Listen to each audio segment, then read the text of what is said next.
ఎట్లా ఉందండి? చాలా మంచివారు. ఎక్కడ ఉండేది మీరు? ఇక్కడ ఎదురు. ఇక్కడే ఉండేది. సో అందశ్రీ గారు అంటే ఒక సింపుల్ లైఫ్ లీడ్ చేసేవాళ్ళు, చాలా సామాన్యంగా ఉండేవాళ్ళు అండి. అవునండి, చాలా సింపుల్గా ఉంది. వాళ్ళంతా పేరు ప్రఖ్యాతులు ఉన్నా కానీ చాలా వాళ్ళ వైఫ్ కూడా చాలా సింపుల్గా మాతో అందరితో మంచిగా మాట్లాడేది. చాలా మంచివారు. అసలు అతను ఇక్కడ ఉండడం మాకు చాలా అదృష్టం. అంటే మేము అంత మంచి వ్యక్తిని కోల్పోయినాము. ఎప్పుడు తెలిసింది మీకు ఆ న్యూస్? మార్నింగ్ తెలిసింది. ఎన్ని సంవత్సరాల నుంచి పరిచయం మీకు అందశ్రీ వాళ్ళ ఫ్యామిలీ? వాళ్ళు ఇక్కడ నుంచే ఉన్నారు. మేము అందరం ఇక్కడే ఉంటాము. మా నేటివ్ కదా ఇక్కడే. సో ఏదైనా అందశ్రీ గారు అనగానే మీకు బాగా గుర్తుకొచ్చినది ఏముంటుంది? ఏదో ఒకటి అటాచ్డ్ ఉంటుంది కదా అంకుల్తో. అటాచ్డ్ అంటే వాళ్ళ వైఫ్ నా దగ్గర స్టిచ్చింగ్ చేసుకునేది బ్లౌజెస్. వాళ్ళ కూతురు కూడా కూపు చేయించుకునేవాళ్ళు. అప్పటి నుండి బాగా మన పరిచయం, బాగా మాట్లాడేవారు. అందశ్రీ గారు మీతో మాట్లాడిన మాటలు ఏమైనా గుర్తున్నాయి? అంటే ఇద్దరు పడేది. ఆయన నమస్తే అంటే నమస్తే అనేవారు. వాళ్ళ మిస్సెస్ తోటే ఎక్కువ పరిచయం.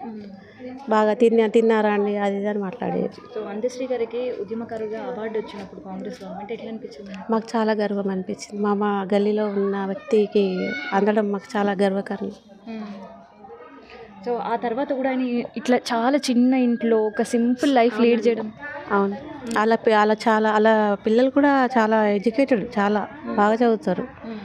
వాళ్ళ పెద్దమ్మాయి కూడా నా దగ్గర బ్లౌజెస్ కుట్టించుకునేది. ఆమె కూడా గవర్నమెంట్ టీచర్. పెద్దమ్మాయి వెన్నెల. ఏంటి పిల్లల పేరు ఏంటి? వెన్నెల అని తెలుసు ఒక ఆమె. మిగతా పిల్లలు అమ్మాయి కరాటే నేర్చుకుంది, సెకండ్ అమ్మాయో మరేమో.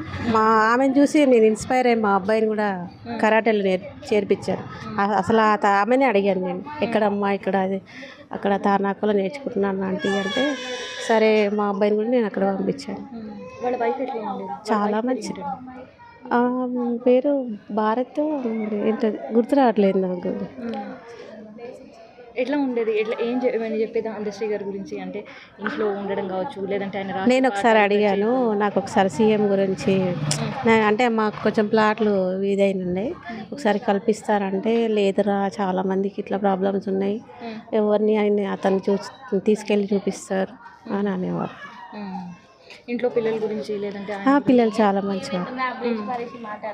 ఎప్పుడైనా ఏమైనా చెప్పిన సందర్భం ఉంది? మాట్లాడుతున్నా అమ్మాయి కూడా, అంటే కరాటే గురించి, హెల్త్ గురించి ఎప్పుడు యాక్టివ్గా ఉండేవారు.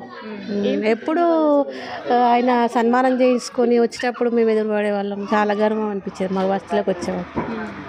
ఫుడ్ గురించి ఏమైనా చెప్పేదా? ఫుడ్ గురించి ఏం లేదు, మామూలుగా ఆయన ఏం తినేవారు కాదంట కదా, శాకాహారమే.